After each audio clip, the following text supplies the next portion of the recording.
My name is Clarise, and the day my sister tried to steal our mother's house began with a phone call that sliced through my morning like a blade. I was pouring coffee when my lawyer's name flashed on the screen. He never called this early. Never. Clarise, Mr. Doyle said, voice low and controlled. Before I finalize anything, I need to confirm. Did you authorize the property transfer to your brother-in-law? The mug slipped from my hand. Coffee splashed across the counter. Transfer? To who? To your sister's husband, he repeated. She sent a signed directive. The signature looks like yours. My heartbeat stuttered. I didn't sign anything. Stop it. Immediately. A beat of silence. I already did, he said. But Clarise, she pushed hard. Very hard. Someone involved knows what they're doing. I stood there, breath held, as the truth settled like ice in my lungs. My sister. My own sister. Trying to take the house my mother trusted me to protect. I thanked Mr. Doyle and hung up. The room felt suddenly too small. I walked to the drawer where I kept the original documents. The will, the property agreement, the maintenance receipts I'd covered for years without complaint. The signature Elise had forged was perfect. Almost. The L in my name always curved slightly inward. I learned that from Mom, from practicing my name at the kitchen table as a kid. Elise forgot that curve. She forgot the part of my identity she never cared to notice. Minutes later, my phone buzzed with a message from her. Hey sis. FYI, you'll see some paperwork from the lawyer. Just routine. Nothing urgent. Routine. She had sent a forged signature and called it routine. I replied with one line. I spoke to Doyle. 3 dots appeared. Disappeared. Then nothing. For a full hour she stayed silent, which told me everything. Elise had been counting on speed. Pressure. My usual trust. But this time she'd underestimated me. I grabbed my keys and drove straight to the old neighborhood. Mom's house, our house, looked the same from the outside. White shutters. Faded brick walkway. A maple tree leaning a little too far to the left. But there was something new. A man standing on the porch. Trent. Her husband. He held a clipboard and a rolled blueprint under his arm as if he already owned the place. He smirked when he saw me. Well, look who finally showed up. Get off the porch, I said, my voice colder than the wind. He shrugged. Relax, Clarise. We're just getting things ready. Elise said you agreed to the transfer. Funny, I said. Because I just got off the phone with my attorney, and he said you submitted my name on a forged directive. His jaw tightened, but he hit it fast. Maybe you forgot signing something. Happens all the time. Not with me. He stepped forward, lowering his voice. Listen. Elise deserves this house. She's starting a family. You're not. There it was. The real motive. Not fairness. Not practicality. Hierarchy. The belief that the sister with the louder life deserved more. I stared at him, unblinking. Get off the property before I call the sheriff. He smirked again, but this time it wobbled. You're making this harder than it needs to be. And you're making it criminal. I turned and walked back to my car before my anger made a bigger scene. As I pulled away, my hands were shaking. Not from fear, but from clarity. They thought I would fold. They thought I would panic. They thought I would remain the quiet sister. But they forgot one thing. Quiet does not mean weak. When I arrived home, an email from the county recorder was already waiting. Property reassignment request pending. Requires co-owner confirmation. Verification appointment scheduled. Friday at 9 a.m. I exhaled, slow, controlled. Perfect. If Elise wanted the house badly enough to forge my signature, then she'd walk straight into a legal trap of her own making. Just as I closed the email, another message appeared. From Elise. One sentence. Do not interfere, Clarise. You won't like what Trent does next. I read it twice. Then I smiled, a small dangerous smile. You should never threaten the sister holding the original deed. I sat in my car for almost 10 minutes after leaving Mr. Halden's office. The forged signature kept replaying in my mind like a broken reel. Elise had not made a mistake. She had made a decision. And that decision was to cut me out of our mother's house completely. When I finally drove home, the tension in my chest felt like a second heartbeat. The quiet of my living room made it worse. Everything in that house held memories. Birthdays, late-night talks, our mother's soft voice telling us to look out for each other. Clearly, only one of us still cared about that promise. I opened my laptop and began searching the county filings. It did not take long. At 8:15 that morning, a request had been submitted under Trent Halley for a preliminary title review. The note attached said, "Estimated buyer plans immediate occupancy upon transfer." Immediate occupancy, meaning me gone, removed, evicted from the home I had been maintaining, repairing, and paying taxes on for years. Then something else caught my eye. The contact email on the filing was not Elise's. It was Trent's business address. So, this was not just Elise's idea. This was Trent's plan. And Elise had allowed her husband to use our mother's estate as leverage. I took pictures of the screen. Every document. Every timestamp. Every digital trail. Evidence mattered more than emotion now. At 6 in the evening my phone buzzed. Elise. I let it ring twice before answering. "Luce," she said, breathless like she had been rehearsing. "Please stop making this complicated. Trent and I are trying to help both of us. The market is good and we can finally get some stability. You would get your portion, of course." "My portion of what?" I asked. "Of the house I live in?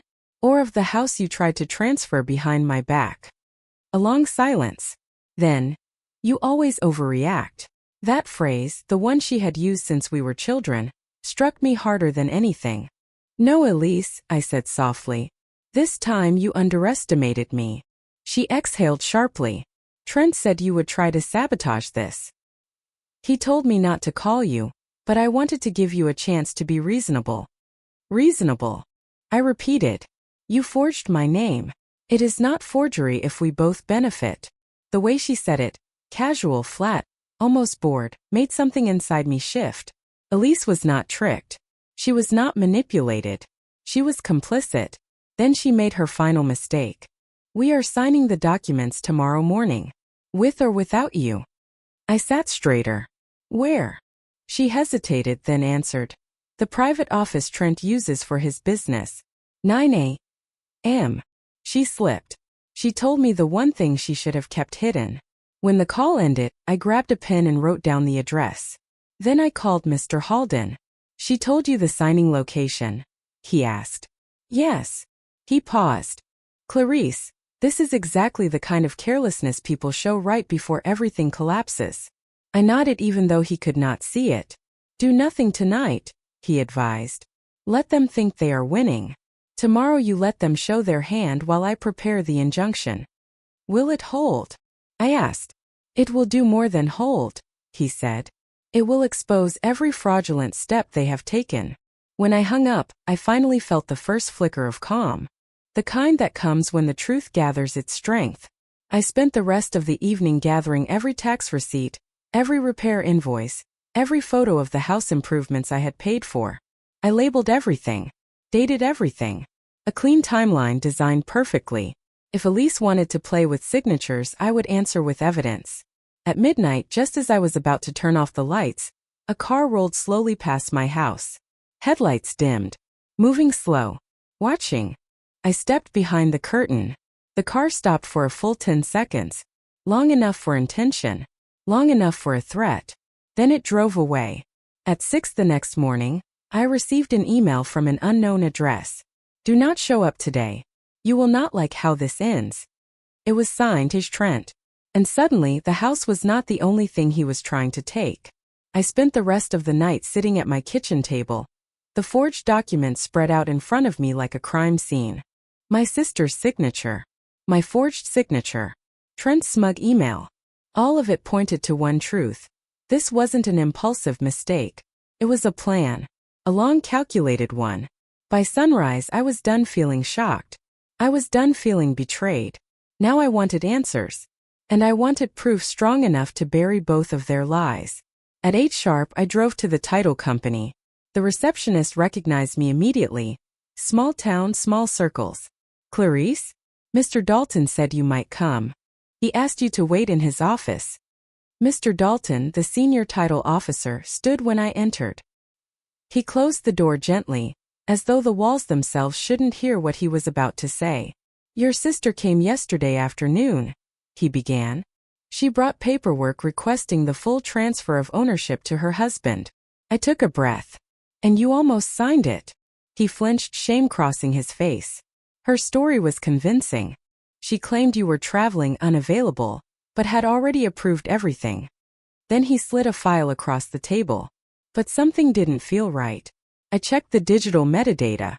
Clarise, your signature was created minutes before she walked in. I opened the file. My heart dropped. It wasn't a simple forgery this time, it was notarized. And the notary stamp belonged to someone I knew.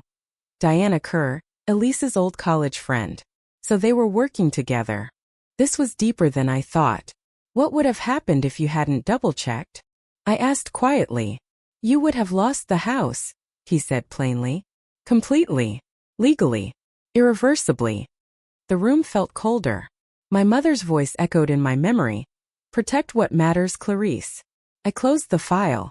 I need certified copies of everything. Every form she brought. Every signature. Every timestamp. Mr. Dalton nodded. Already prepared. And there's something else. He pulled out a second envelope. This one was thinner. Older. I didn't want to show you this until I was sure, he said.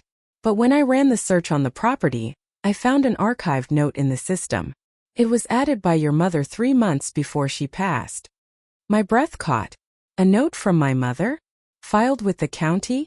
My fingers shook as I opened it. The note was short. Just one sentence. But everything inside me shifted when I read it. If anything ever threatens the girl's inheritance, contact Clarise first. She understands what this home truly holds. I closed my eyes. My mother knew. She always knew Elise was reckless with money, reckless with trust, reckless with men. And she left the responsibility and protection to me. When I looked up, Mr. Dalton spoke again, softer this time. There's one more thing. Your sister requested an appointment this Friday to finalize a revised deed. She didn't know your attorney issued a freeze. She'll be here expecting a signature. Good, I said. A slow, cold calm settled over me. She's walking straight into the truth she tried to bury. Mr. Dalton hesitated. Clarise, she may get desperate. People do when they're cornered.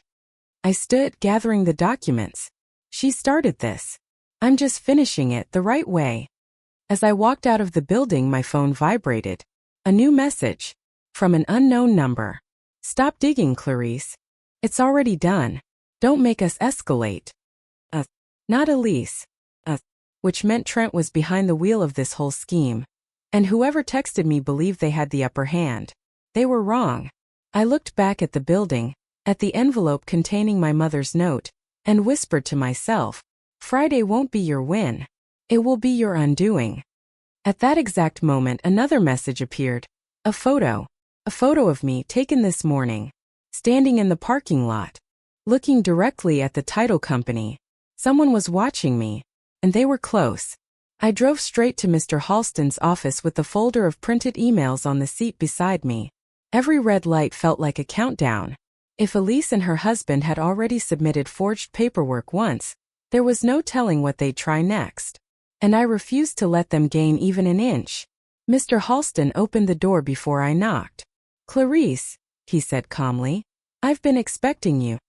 I stepped inside, set the folder on his desk, and forced myself to speak without shaking.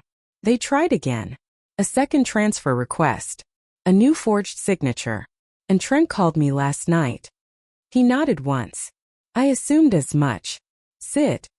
He put on his glasses and reviewed the documents with a speed that made me both grateful and terrified. After a minute, he exhaled. This isn't amateur work. Whoever drafted these forms understands property law. That means Elise isn't acting alone. I know, I said. It's Trent. No. He tapped the page. Trent doesn't have the education for this level of precision. These forms were created by someone who works in real estate or legal processing. The formatting, the wording, the metadata, you're dealing with someone who has access to internal templates. The room felt colder. So they have someone inside the system? It appears so. He leaned back. But they made one critical mistake. My heart caught. Which is? The forged signature is tied to a digital notary ID that was suspended last year. They used an inactive account. That makes this an automatic fraud trigger. If we move now, we can halt every pending action tied to your mother's estate. I swallowed hard. Do it. He gave a tight smile. Already started. He opened his computer and forwarded a report to the Registrar's Fraud Prevention Office. This freezes any attempt on the house until a legal review is complete. A wave of relief washed over me, short-lived but real. Then he added, "But Clarise, you need to prepare yourself. When people are desperate, they escalate." "I'm not the one who should be afraid," I said quietly. He nodded. "Good. Because we're going one step further." He pulled out a thick binder and flipped to a section titled Codicil, Conditional Ownership. "What's that?" I asked. He turned the binder toward me. "Your mother updated her will 6 months before she passed. We discussed notifying you earlier, but she insisted you find this only if Elise ever tried to break the rules." My breath stopped in my throat. "My mother added conditions?" "Yes," he said. "And these conditions change everything." I leaned forward as he read aloud. "Should any heir attempt to unlawfully alter, transfer, or claim ownership of the property without mutual consent, their share shall be revoked and reassigned to the remaining heir." I stared at him. "Meaning? If Elise committed fraud," he finished the sentence for me, "she loses her inheritance, and the entire house legally becomes yours." A chill ran down my spine. "Not fear justice," I whispered. "She has no idea this exists." "Exactly," he said. "And until now I couldn't use it. But her actions activate the clause." I sat back in the chair, overwhelmed. My mother had seen this coming. Somehow, she knew Elise would try to take more than she was given. "What do we do now?" I finally asked. "We gather evidence quietly. Use her own attempts against her. When the review hearing is scheduled, we present the clause. She'll walk into that room expecting a fight and walk out without a penny." He closed the binder. "But Clarise, we must keep this hidden. If Elise learns about the clause before the hearing, she'll panic. She may try something reckless." As if on cue, my phone buzzed. A text from an unknown number. I opened it, and my stomach dropped. "Stop involving lawyers, Clarise. You don't know who you're fighting." Attached. A photo of my mother's house. Taken minutes ago. Mr. Halston leaned forward. "What is it?" I turned the screen to him. He inhaled sharply. "That's a warning." "No," I whispered. "It's more than that." Because standing on the porch in the background was Elise. She wasn't alone. Next to her was a man in a county badge jacket. Someone inside the system wasn't helping them. Someone inside the system was with them.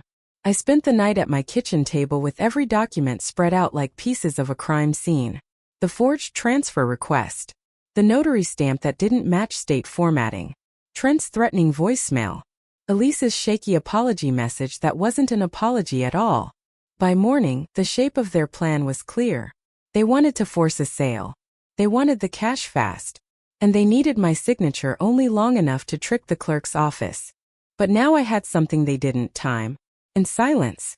Silence is dangerous when it belongs to the person being targeted. At 8, I met with Mr. Carver. He looked sharper than usual, suit crisp, eyes alert. "Lucinda," he said. "I reviewed every file. Trent's actions aren't just unethical. They're criminal. Attempted fraud. Forged signatures, coercion. And Elise is complicit."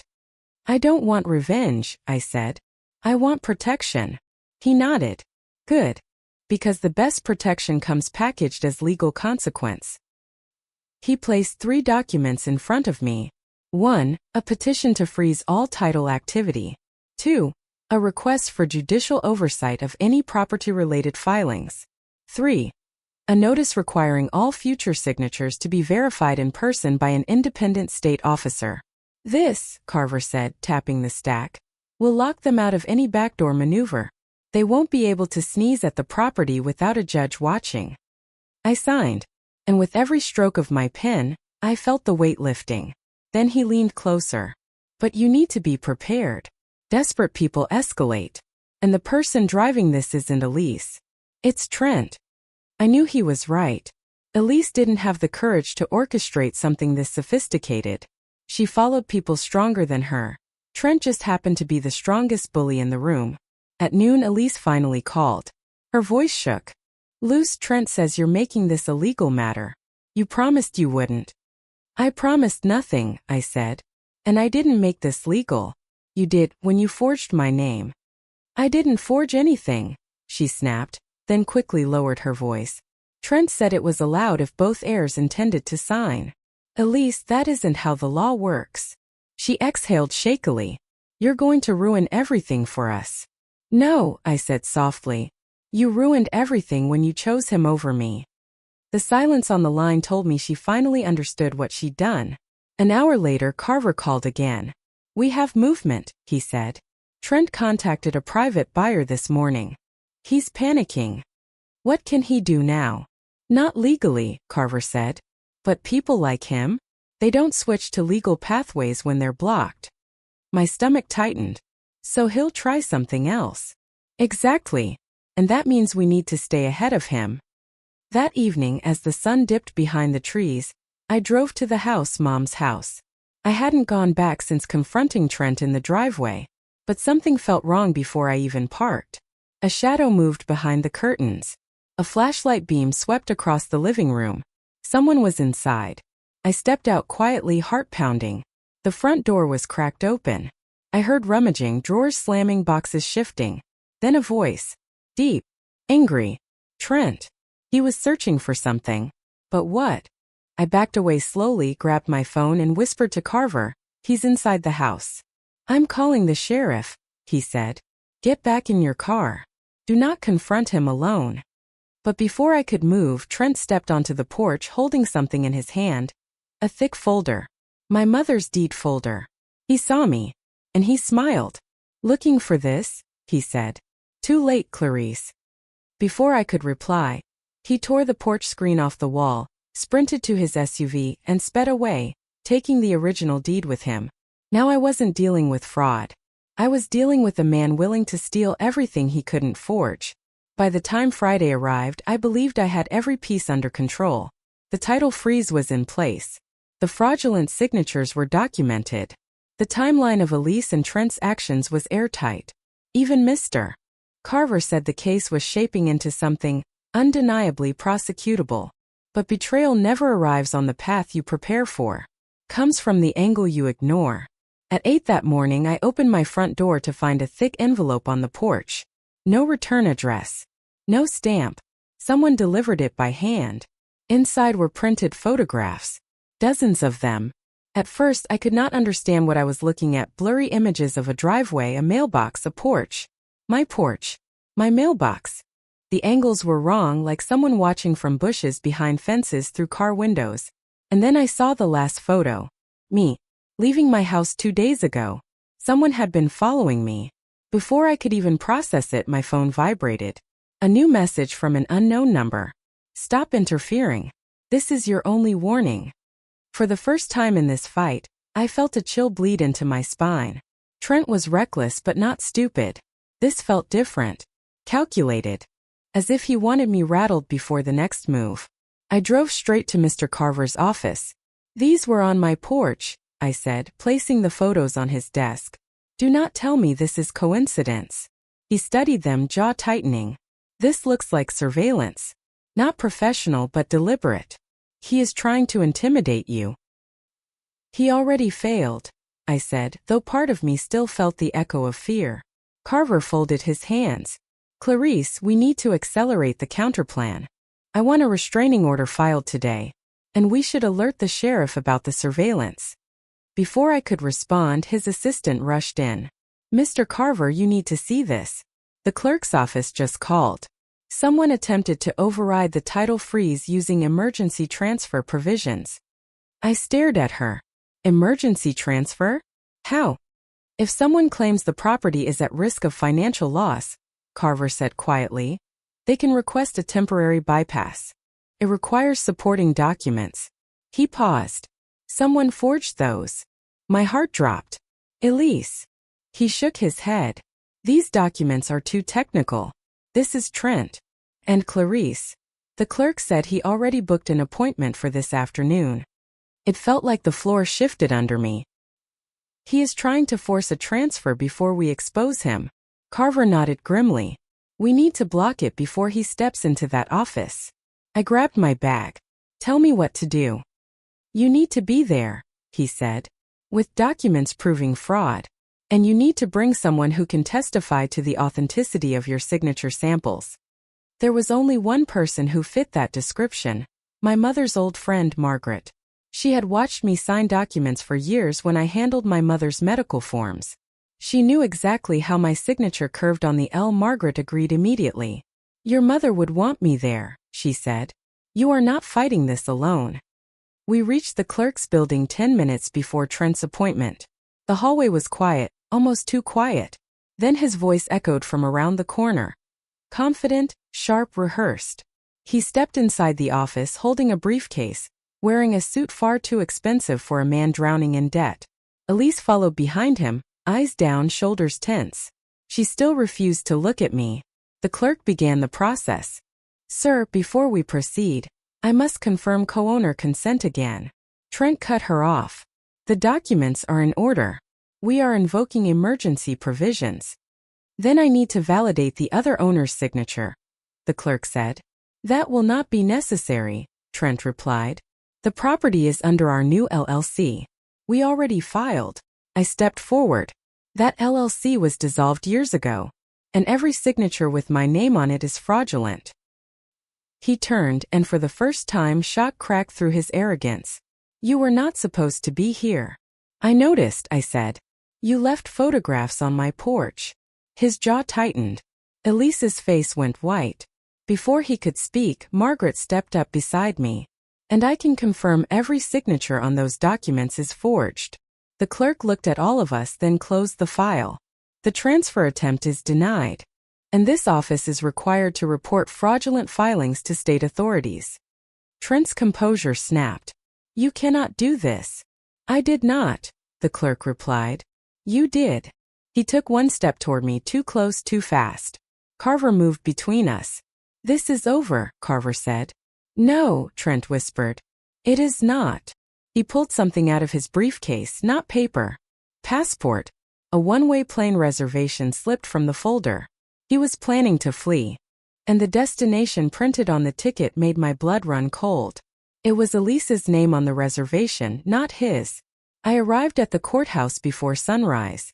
The air was sharp and cold, the kind that clears every thought except the one you are terrified to face. Today was the preliminary hearing. Today, Elise would have to explain herself under oath. And today, for the first time, Trent would be forced to stand in the open instead of hiding behind forged signatures and whispered threats. Inside, the hallway lights buzzed softly.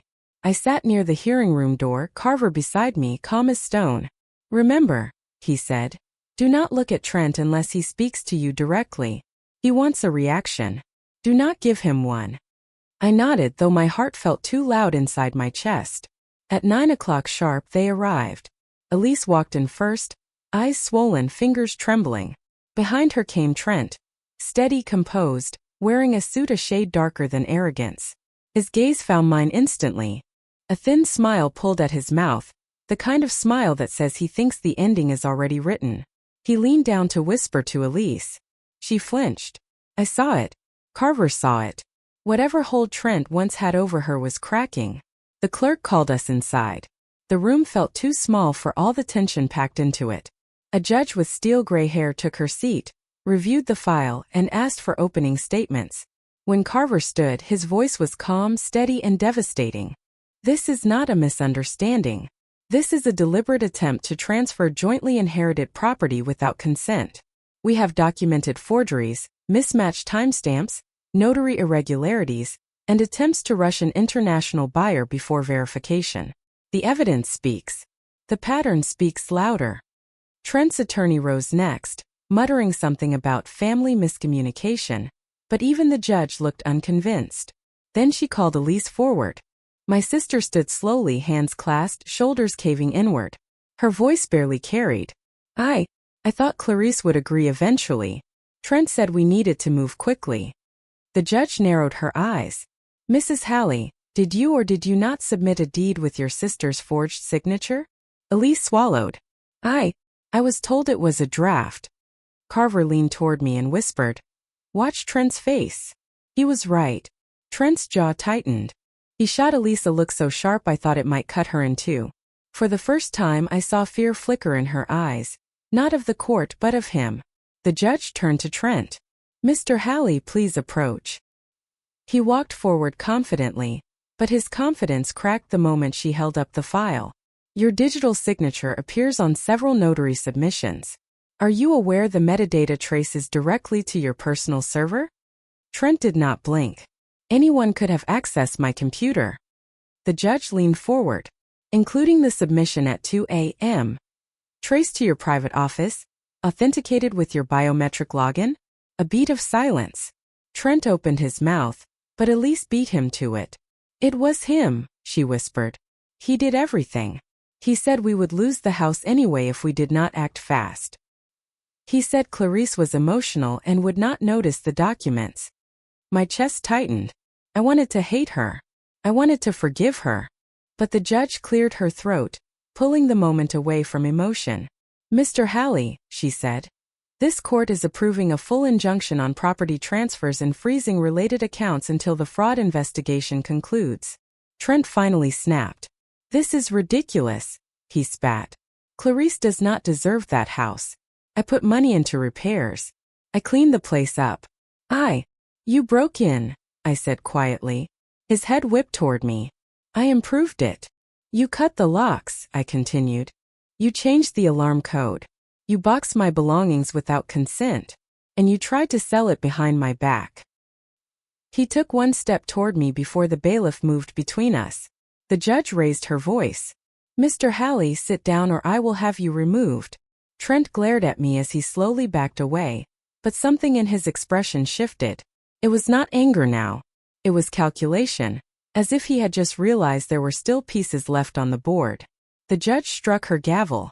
This hearing is adjourned. We reconvene in 72 hours with the additional evidence counsel requested. Carver touched my arm. This went well, he said. Better than expected. But as the courtroom emptied, I saw Trent approach Elise. He did not touch her. He did not speak. He simply leaned close enough that only she could hear. Whatever he whispered drained the remaining color from her face. She stumbled backward, shaking her head, whispering, No, Trent, please do not do that. Carver noticed. What is happening? He muttered. Elise looked at me with terror, real terror, for the first time since this began. Clarise, she said, voice barely audible. You need to leave the house tonight. Please. He is going there. Carver turned to me. Did she say he is going there? As in now. But Elise was already running down the hallway, sobbing. Trent was gone. And suddenly every instinct in my body told me. He was not going to the house to talk. He was going to destroy something. Or someone. The courtroom emptied slowly, but the shock stayed thick in the air. People whispered as they passed me, some avoiding my eyes, others staring openly, trying to understand how a single hearing could unravel so many lies at once. But Elise didn't move. She sat in the second row, hands trembling, mascara smudged under her eyes. She looked like a woman who had finally understood what she had done, and what it would now cost her. Trent, meanwhile, stormed out first, shoving past benches and slamming the double doors so hard the bailiff flinched. He didn't look back at her. Not once. I stayed seated for a moment, breathing through the quiet. My lawyer, Mr. Keaton, placed a hand on the table. Clarise, he said gently, this is only the preliminary ruling. But the judge was clear. The forged transfer attempt will be investigated. You did well. Did I? I whispered. Because right now all I feel is empty. He nodded knowingly. Truth leaves a sting before it sets you free. When I finally stood, Elise lifted her head. For a second her expression shifted. Hope? Guilt? Fear? I couldn't tell. Clarise, she said weakly. I waited. She swallowed hard. I never meant for it to go this far. Trent said. I repeated quietly. That's how all of this started. She flinched. You forged my name, I continued. You tried to take the only thing Mom left us. And you expected me to stay quiet again. Tears ran down her face, leaving glistening tracks. I'm sorry. I swear I thought Trent knew what he was doing. He said the house was wasting value. He said you didn't even want it. I stared at her, stunned at how easily she believed whatever he poured into her. And you never asked me? She shook her head. I felt something inside me break.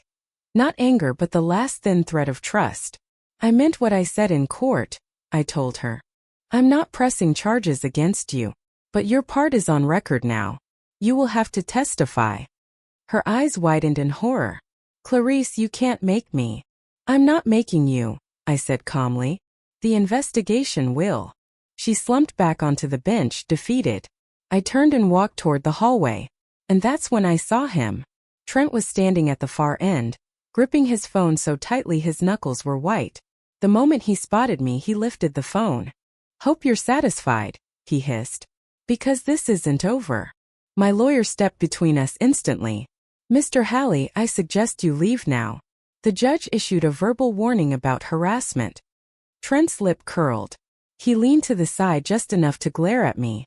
You think you destroyed me? I can still win this. There are other ways to get what I want. Is that a threat? Keaton asked sharply. Trent smirked. Just a prediction. Then he walked away. The echo of his shoes on the marble floor felt like a countdown. Outside, reporters had gathered. Local papers, not national, but enough to cause a stir. Microphones flashed, cameras clicked. Ms. Hart, is it true your sister attempted an illegal property transfer? Are you pursuing criminal charges? What role did Trent Halley play in the forgery? Keaton guided me past them. No statements, he instructed the crowd. The investigation is ongoing. But as we reached the steps, a voice cut through the questions, Elise's voice cracking desperate. She didn't do anything wrong. Elise cried out from behind the reporters. None of this is her fault, it was all Trent. The microphone swiveled toward her. Flashes burst. And right there, for the first time, Elise finally said the truth aloud. Not to me. Not to the court. But to the world. Keaton whispered. This helps your case. But I didn't feel triumphant. I felt tired. As we reached the parking lot, my phone vibrated. One new voicemail. Unknown number. I pressed play. A low voice crackled through the speaker. You're making a mistake, Clarise. You think the judge saved you? Judges change. People bend. But paper can disappear. The line went dead. My heart tightened. Keaton looked at me. Who was that? I replayed the message. His face hardened. That's Trent. He's interfering with evidence now. This is good. He's burying himself. But I wasn't convinced. Stay at your sister's place tonight, he said. Let the sheriff's office track his movements. He's unraveling.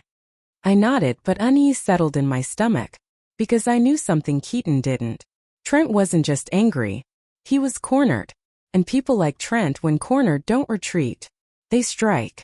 When I reached my car, there was a folded paper tucked under the wiper. A photocopy of the deed. With my name crossed out in red ink. And underneath it, one way or another. The fight wasn't over. It was only escalating. I barely slept after the confrontation at the courthouse.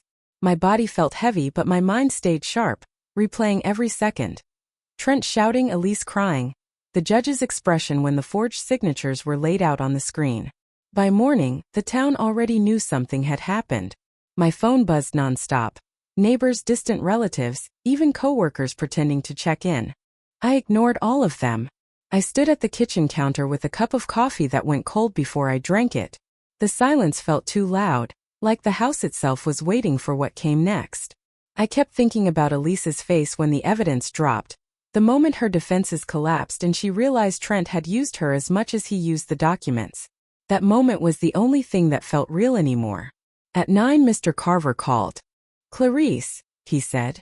The judge ordered an emergency audit of every property document your sister and Trent submitted in the last 3 months. This is bigger than one forged transfer. I already suspected as much. What did the audit find? A pattern, he said. 3 stalled filings. 2 rejected for inconsistencies. 1 flagged by the county months ago. Your sister never told you because Trent convinced her it was clerical noise. They have been trying to move your mother's assets for a long time. For a moment I felt a wave of nausea.